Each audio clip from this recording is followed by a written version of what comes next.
Hello and welcome.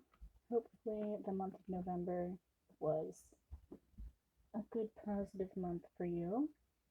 This is going to be just a general reading for the month of December.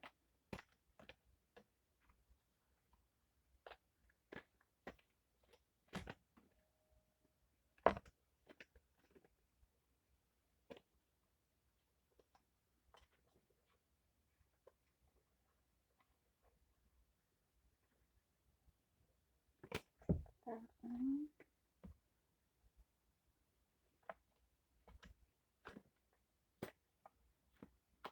And that.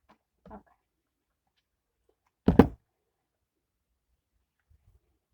we have 58, the Blind Spot Oracle in reverse.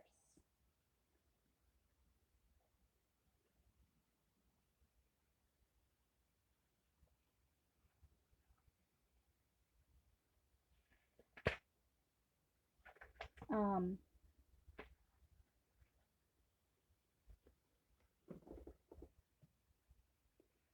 so the meaning for this one, right side up, would be blinding pessimism. So with this in reverse, I would assume that that would mean that you are adjusting your perception just on how you view different things. I'm still going to read it though. So, if you have drawn this sigil, it means that in this situation, your pessimism is blinding you to actual reality. There is a reason that we are pessimistic.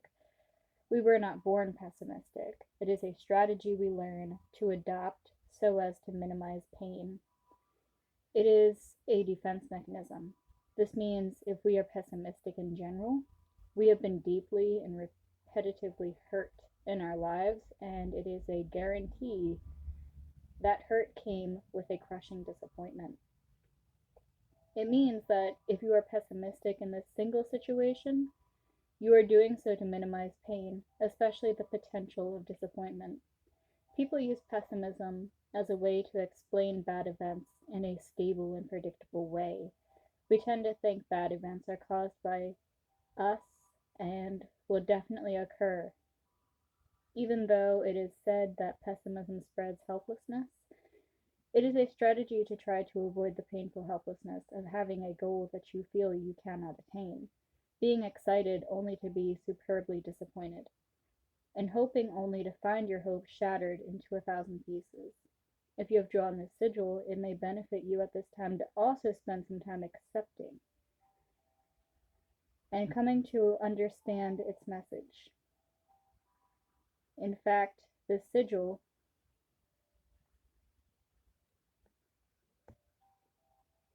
is to help you accept what you don't want to accept. However, it was drawn in reverse, meaning that you have acknowledged your pessimism and how, yes, it is a defense mechanism, but it's also tacky to core, I think is just the best way to put it. Um, and what I mean by tacky to core is so you have your goal, you have your expectations of how you're going to achieve this goal and what it's going to be like when you finally get there. And then you have the reality of the situation, and then you have the negative perception of that reality, if that makes sense. And with this being drawn in reverse, you have taken apart and reassembled your perception of this situation or goal and the reality of this situation and goal and taken out this and turned it into this. You've removed it. It's no longer a part of your perception or that goal or situation. And that's a really good thing. Congratulations. Now we also drew 28 and 9.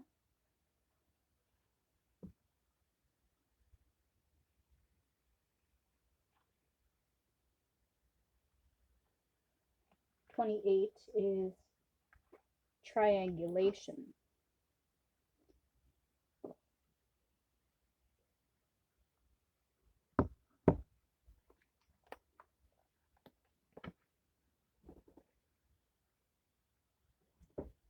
If you have drawn this sigil, the thing you aren't clearly seeing is triangulation.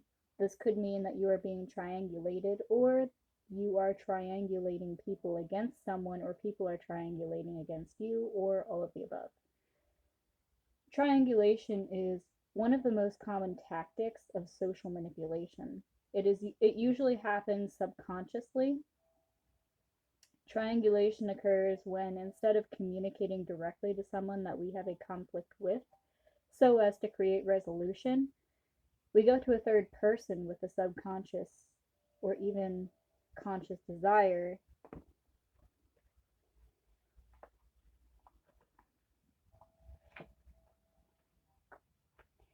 to get them on our side, against the person we have the conflict with. We may use them as a go-between to relay information to the person we have the conflict with, but this is not the same as using an intermediary, because the subconscious intention in triangulation is to divide. We are using one person against the other. Subconsciously, we think our only way of maintaining our self-concept of being a good person is to get other people to validate that we are the good one in the conflict. The way to do this is to also get that person to have an issue with the person we have an issue with. We have decided that the best way to get someone to side with us against someone else is to make ourselves look like the good guy and the other look like the bad guy, even if we are the one who is, in fact, creating the problem in the first place. We'll play the victim. Most people have no idea that they are being triangulated, and there is one glaring reason. People who are skilled at triangulation as a means of manipulation will never make it obvious that they are trying to turn someone against someone else to get their own needs met. Instead, they will misdirect and lie and do and say anything that makes it look otherwise, so as to never have their tactic, which is often highly subconscious, be seen. And the most common camouflage they use is other people's insecurities. When we have unmet needs, it means we have insecurities. For example, if someone needs to be understood, that person has an insecurity about being misunderstood.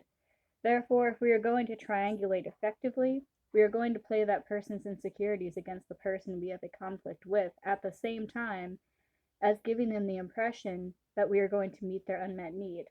This is especially easy to do when people are lonely. Then all we have to do is to give the person we are subconsciously trying to triangulate the impression that they can have closeness with us through opposing the other person. The reason that a person being triangulated will hardly ever see that this is being done to them is because the person who is triangulating is rarely ever going to create a new problem between them and the person they are triangulating against. Instead, they will camouflage their intentions by using a wound or insecurity or unmet need that they can feel already exists between that person and the person they are triangulating against. They are, in essence, capitalizing on a crack that already exists and make it a Grand Canyon. If you have drawn this sigil, triangulation is taking place. You need to deal with conflict when it is tiny and directly with the person you have that conflict with. You need to figure out what you need and then meet those needs and meet them directly. Manipulation only occurs when a person feels they cannot get their needs met directly, and so they must get them met indirectly. Try to figure out what people, as well as yourself, actually need and actually want. What is a person's actual intent of telling you what they are already telling you? If you think someone is triangulating, ask the person who is triangulating directly what they want out of telling you what they are telling you. If you are triangulating, what do you want out of gossiping? Develop empathy and compassion. The antidote to triangulation is empathy. In an initial conflict, usually both parties are victims in some way. For example, we may be the victim of someone not prioritizing us, but they might be the victim of extreme pressure, which is why they aren't prioritizing us. Empathy is not designed to negate our hurt, it is designed to make it so we can stay united and not locked into our own perception. Empathy will ensure that we do not cast ourselves or other people in any of the roles of the bad guy, the victim, or the rescuer, and we simply deal with the conflict at hand as well as the needs that conflict is flushing to the surface. It is very easy to fall into the trap of enhancing the triangle once you appear in it. The sad reality is that once one person decides they need support against someone they are in conflict with, you become part of the triangle, whether you intentionally choose to be or not be, and whether you like it or not.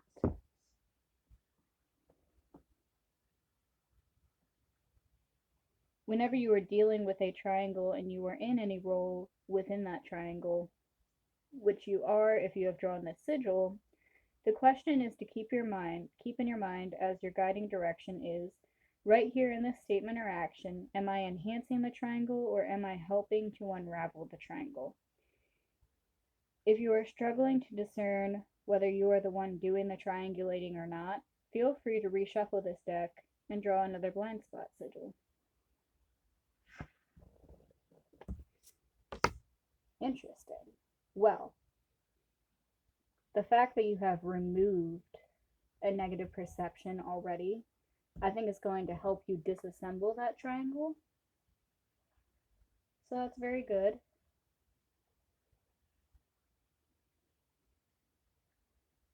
Sort of like a pothole in the road, but through time it can be patched. The other one that we drew was 9. Coping. If you have drawn this sigil, you are currently coping. You are coping in a situation where you need to do something other than to cope. To cope is to make a specific alteration mentally, emotionally, or physically so that you can manage or adapt to something that is causing you stress. A coping mechanism is a specific procedure, process, or technique which manages or allows you to adapt to stress. Some examples of coping mechanisms are addictive behaviors like cutting, binge eating, smoking, gambling, denial, humor, attacking, regression, overcompensation, humility, self blaming, avoidance, disassociation, positive focus, escaping into movies, books, or imagination, intellectualizing, distancing, disconnection, falling asleep, passive aggressive behaviors, projection, repression, and substitution. Stress is serious business. A human being cannot thrive in an atmosphere of stress. When a human being goes into a state of distress, well being immediately declines, and so it is only natural that we should want to make a change to the situation as quickly as possible. But often the situation that is causing us distress cannot be eradicated. It is out of our control to eradicate the stressor, so we are forced to manage with it and adapt to it. This is especially true in childhood, when we did not call the shots about our own life, the people around us did. Many of these coping mechanisms allow us to survive distressing circumstances in our lives so we can keep on living and expanding despite the stress. They benefit us in some way when they are invented, but over time, we can see that the very coping mechanisms that benefited us are in fact the very things that are hurting us and the people around us. What once allowed for our expansion is now making our expansion impossible. When we grow up and find ourselves in situations that are absolutely changeable, where we do have the power to diminish or eradicate the stressors, we do not realize it. In accordance with the illusion of powerlessness we perceive in ourselves, we simply indulge immediately in our coping mechanisms instead of actually making positive changes to our lives.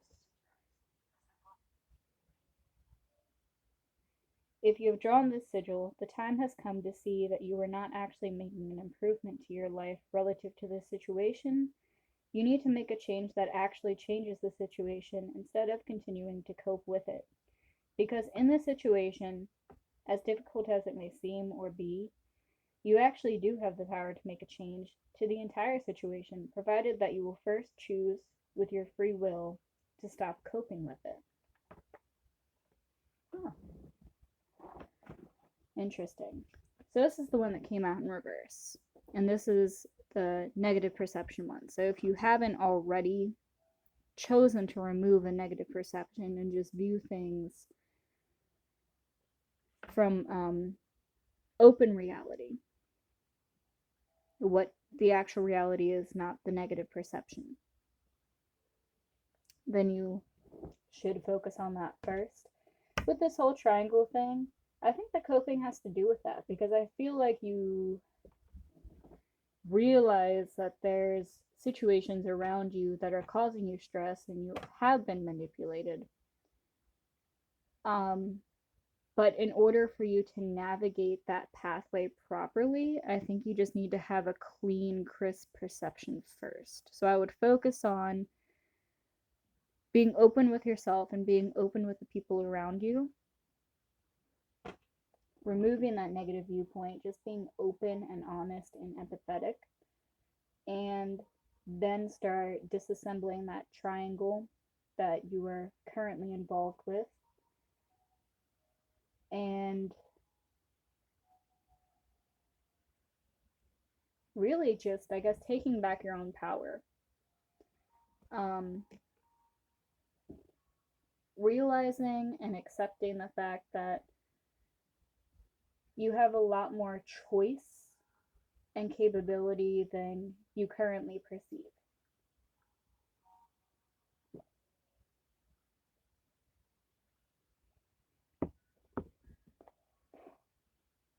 And maybe even not just coping, but accepting what you have to let go of in order for this change to occur. Because you might have to change careers or maybe just distance yourself from somebody or something for a while. But that's up to you to decide and figure out in your own situation.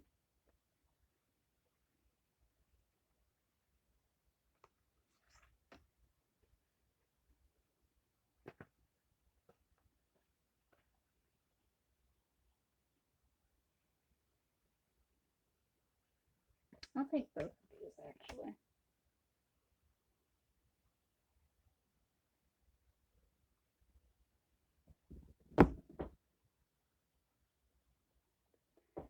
Um,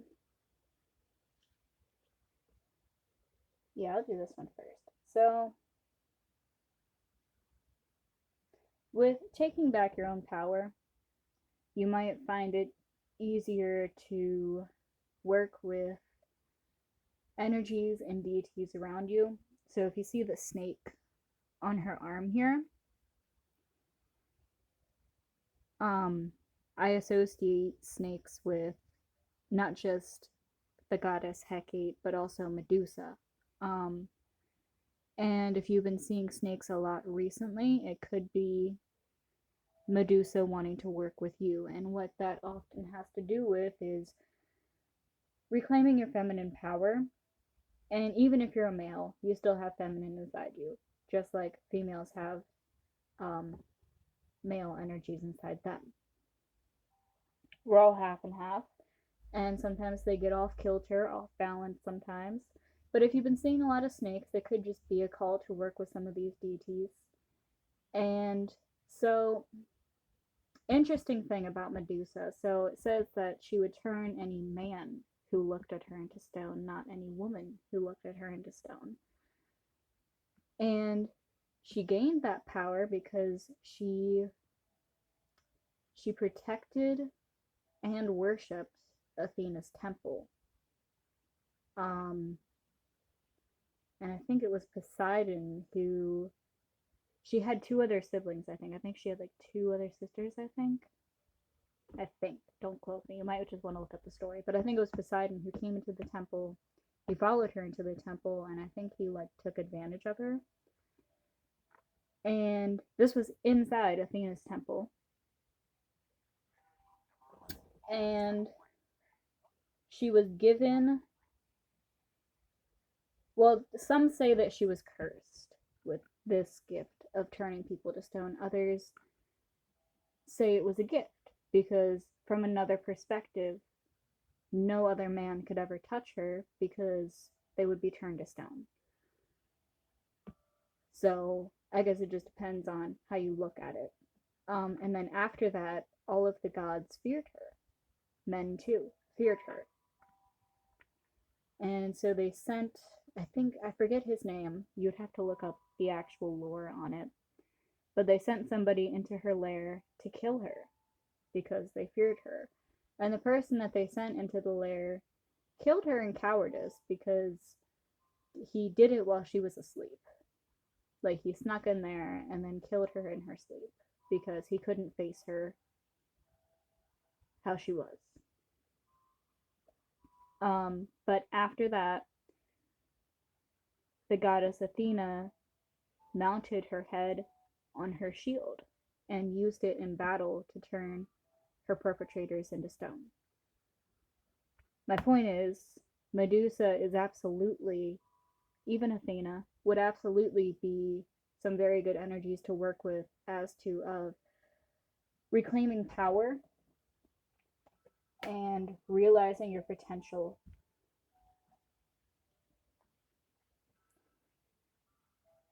I think this month you're definitely going to be finding your rhythm.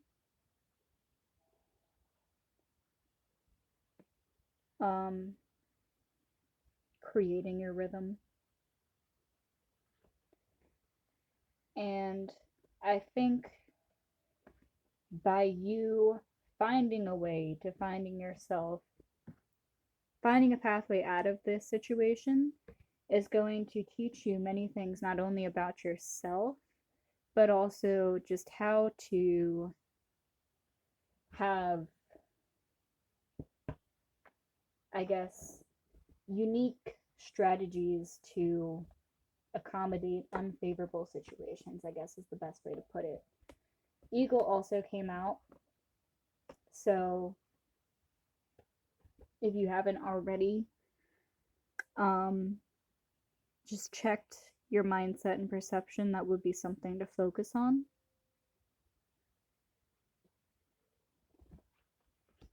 And I think of Peacekeeper here, so like you definitely don't want to be attacked, but you also don't want to play victim in situations. And honestly, it's very easy to play victim in situations. But you also don't want to be an asshole about things.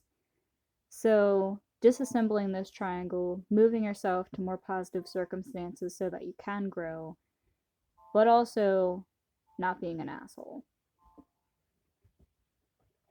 And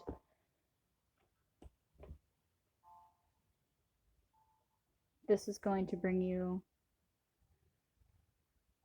lots of rewards, growth, lessons. It's going to put you in a much better place. And you already have 2 sun cards here right next to each other. So,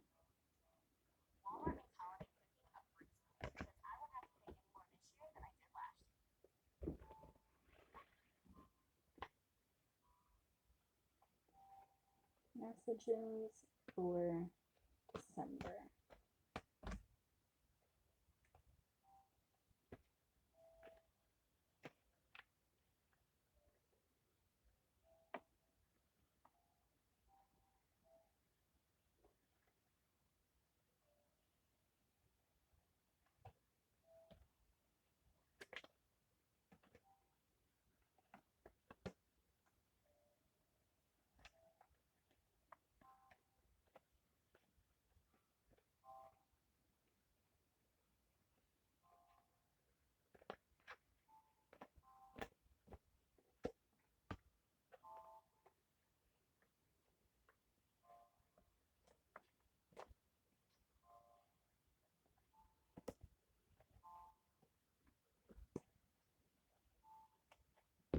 So the first one that came out was 7 of Summer. It's time to stop procrastinating and make a decision so that you can move forward with the priority. If you need to do more research, then do so, but don't overthink the situation. Listen to your heart. And this could also do with the coping, because I feel like not only being trapped in this triangle, having just that negative mindset, and also coping with whatever it is in your life that you're coping with, all of these things are just, they're holding you back from your true potential and things that can really bring you beneficial rewards. Um, just a very big push to move on here. Move on to a better current. Dolphin. An opportunity arises that needs your attention right away. Moving quickly is important, yet there's nothing you can't handle if you follow your inner guidance.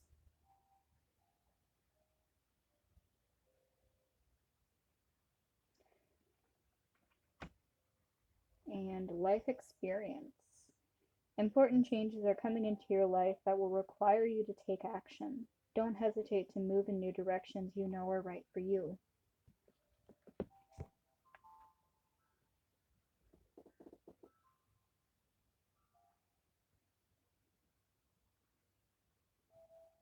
So, your heart, your soul, your guides, your calling, everything's calling you to put aside your grievances and these negative situations and the pessimistic mindset that grievances and other negative situations have caused you. Not just put them aside, but diminish them, get rid of them, because they're holding you back.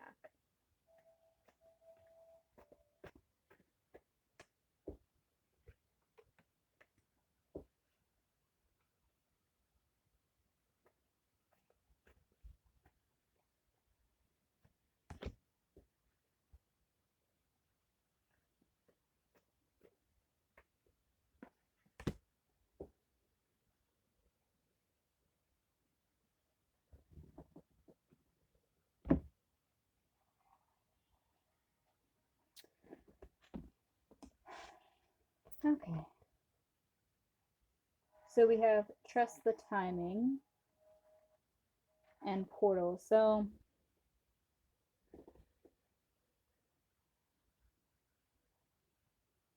trusting that these changes are coming at just the right time. They're not too early, they're not too late. And to let go of these things, these situations, mindsets, grievances, because when you walk through these new doors of opportunity, you don't want to carry those bags with you. These are the bags that you forget at the airport terminal, okay? And you may fear feeling alone by taking these big steps, but you're not alone because you're going to find yourself along this journey. And I think that's a friend you probably haven't spoken to in a very long time.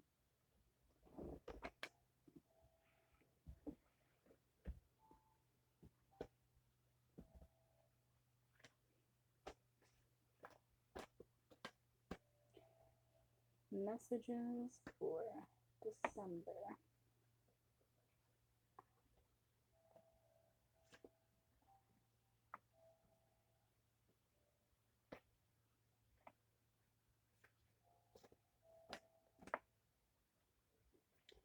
No, leave that. Actually, I'll take that.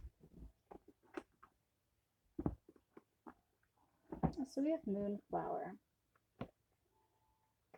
And just like how moonflowers only bloom when the moon comes out, there's certain answers and certain parts of yourself that you're only going to find in the darkness. And just because it's dark doesn't mean it's bad. It just means that there's certain pathways where you got to be alone for certain things, certain looking for certain answers, you kind of have to dive in on your own because it's in your inner self sometimes. Sometimes it requires quiet time, you know? So, Moonflower, excelling under pressure, stepping out of the darkness, an unexpected awakening. The owl within this mandala is a starlight being who appears to those longing to understand and utilize their gifts at a deeper level. This owl calls out to the moonflower to remind you of the light you radiate within the darkness. The moonflower is a beautiful flower whose white petals glow in the dark. It can only be seen in full bloom at night and represents those that shine brightest in the darkness. This mandala comes as a reminder that you are a beacon of light amongst the darkness, a darkness that is only seeking to be loved. This mandala also speaks of the transition you are currently experiencing. You will soon come to understand and receive insight as to the divine majesty that lies within this change. You are opening to a deeper level of yourself. From its depths, the night sky is anchoring within you, and you will feel this connection deep within your being.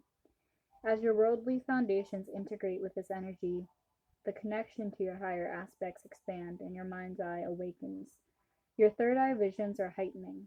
It is safe for you to experience the visions, feelings, and knowing that accompanies your new altitude. The world is in a great time whereby the mind's eye is framing a new perspective on creation.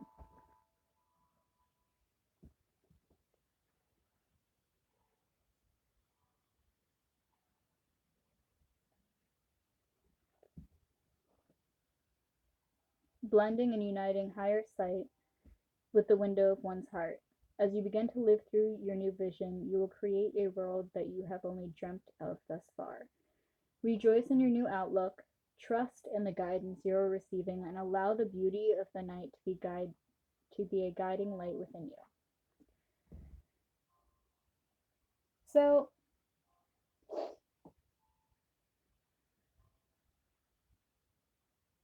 a darkness that is only seeking to be loved. I think, especially with this whole triangulation and how sometimes people do it subconsciously,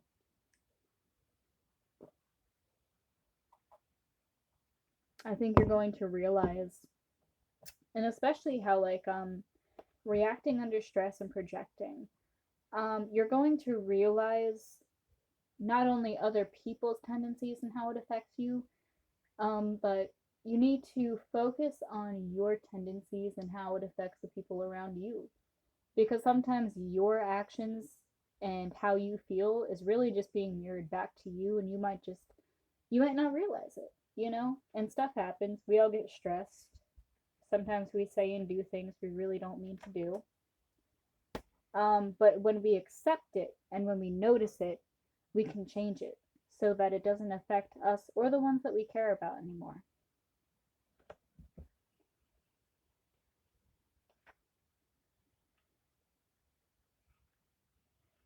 And Sun God, action, celebration, a positive outlook. With this card, the regal energy of the Sun God Mandala has landed by your side. This mandala holds the powerful energies of Ra, the Sun God, and all he represents. The energy of vitality, strength, power, and confidence delivered via the golden ray brings a renewing life force and a new light to all the shadows that have crept into your world. Rise again, child of light, as the dawn of the new day is with you. Just as the sun's rays breathe life into every living cell, you too shall feel the warm glow and radiance shining within. Each day, as you are born anew, the great sun lives within you. During the dark hours when the sun gives way to his love, the moon, he travels within the underworld to bring light to all that appears dark. It is a journey that could only be inspired by love. So sail with Ra across the dark skies until your light is revealed anew, just as each morning gives birth to a liquid gold river only seen by those that hold the stars within their eyes. This time of ascension has come for you. Bask in the brilliance of the sun rays and feel your life reignite. Rejoice in the celebration of you, Ra, the sun god.